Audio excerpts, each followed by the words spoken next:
Hello guys, আসসালামু আলাইকুম। কেমন আছেন সবাই? আশা করি সবাই ভালো আছেন। তো আমি রান্না করছি হোটেলের স্টাইলে ডাল রেসিপি। আমরা অনেক সময় বাইরে কিনে খাওয়া যে ডালগুলো বাজারে কিংবা দোকানে হোটেলে খাই, সেভাবে আজ রান্না করবো। তো আমি এখানে পরিমাণ মতো পেঁয়াজ রসুন দিয়ে এটাকে ভেজে নিয়ে আমি এখানে পরিমাণ মতো লবণ, মরিচ, ধনিয়া মশলা জাতীয় সব দিয়েছি। এখন আমি এটাকে ভালোভাবে জাল করে, আমার ডাল অনেকটাই হয়ে গেছে, এটাকে ভালোভাবে গোটা দিয়েছি ঘুটনি দিয়ে।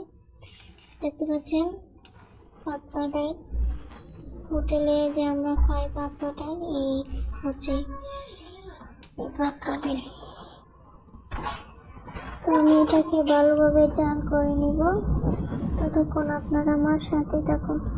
আমার ভিডিওটি ভালো লাগলে একটা লাইক, কমেন্ট, শেয়ার, সাবস্ক্রাইব করতে পারবেন।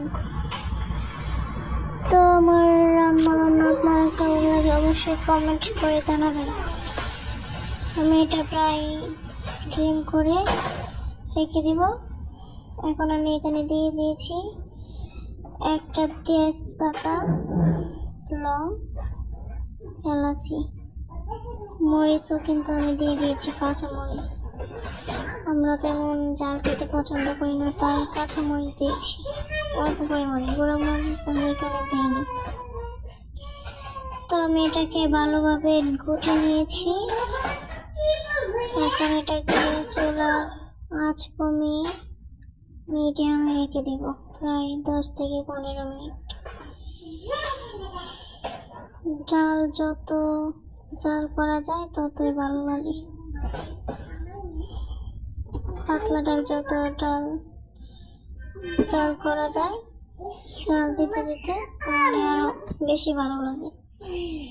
তো সবাই ভালো থাকবেন, সুস্থ থাকবেন। আমার ভিডিও আজ এই পর্যন্তই।